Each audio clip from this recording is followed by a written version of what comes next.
jilbab, orang ini membuka aurat, terlihat dosanya, akhirnya mereka malu. Tapi kalau ada satu, dua orang sedikit demi sedikit membuka jilbabnya, membuka kerudungnya, membuka auratnya, lalu diikuti 10 orang lain, 30 orang lain, 50 orang lain, 100 orang lain, 1000 orang lain, akhirnya membuka aurat ini seolah-olah sudah legal di mata masyarakat. Seolah-olah hal yang jelas haram, hal yang jelas maksiat sudah dilegalkan oleh masyarakat, sudah tidak menyalahi adat istiadat masyarakat. Akhirnya maksiat itu, keharaman itu menjadi budaya, bahkan mendarah daging di masyarakat tersebut. Ketika keharaman, kemaksiatan sudah mendarah daging, maka wattaqu fitnatan la tusibannal ladzina dzalamu minkum khassah. Maka wahai para masyarakat, ketika ada hal negatif, ketika ada hal buruk, hal kemaksiatan yang mendarah daging pada masyarakat tersebut, maka bencana Allah, maka murka Allah, bencana Allah tidak hanya ditimpakan kepada orang-orang zalim, tidak hanya ditimpakan kepada masyarakat saja, tapi juga ditimpakan pada seluruh masyarakat itu tanpa terkecuali meskipun dia orang-orang soleh.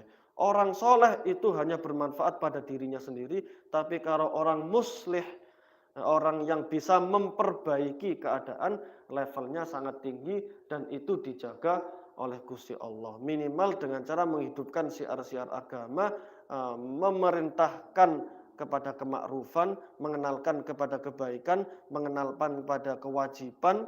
Ada orang yang tidak sholat, maka kita ingatkan bahwasanya sholat itu wajib. Ketika ada orang yang bermaksiat, maka kita harus mengingatkan maksiat tersebut baik dengan cara tangan, dengan cara lisan, atau minimal dengan cara hati. Nah, maka kalau idza ra'aitumul munkara falyughayyir biyadihi. Maka ketika kita melihat kemungkaran di masyarakat kita, maka kalau kita bisa mengubah kemungkaran itu dengan tangan, maka ubahlah dengan tangan. Tangan di sini adalah yang dimaksud adalah kekuatan. Artinya apa? Nahi mungkar itu dilihat dari kekuatan atau profesi yang dia geluti, kekuasaan yang dia geluti. Kalau dia seorang pejabat, maka dia harus berusaha untuk melegalkan aturan-aturan yang bisa menjauhkan masyarakatnya dari kemaksiatan. Contoh bagaimana tegas melawan miras, melawan narkoba, melawan perdagangan manusia, melawan lokalisasi, melawan pelacuran, dan sebagainya. Ini kewajiban para pejabat. Begitu pula dengan wakil rakyat DPR, bagaimana memikirkan untuk membuat undang-undang yang menjauhkan masyarakat dari kemaksiatan. Undang-undang tentang miras, bagaimana memutus kerjasama antara pemerintah dengan perusahaan miras, bagaimana meminimalisir miras, bagaimana mengurangi perzinahan, bagaimana melegalkan undang-undang tentang perzinahan. Kalau sekarang umpama undang-undang perzinahan hanya dijerat pada orang yang terpaksa, hanya orang yang dipaksa, orang yang diperkosa. Tapi kalau orang yang suka sama suka, tidak dijerat oleh undang-undang. Maka tugas kita sebagai orang-orang, tugas wakil rakyat dan juga tugas pejabat, hukumnya wajib untuk memperjuangkan undang-undang berupa perzinahan, undang-undang perzinahan. Baik suka sama suka, maka harus diharamkan.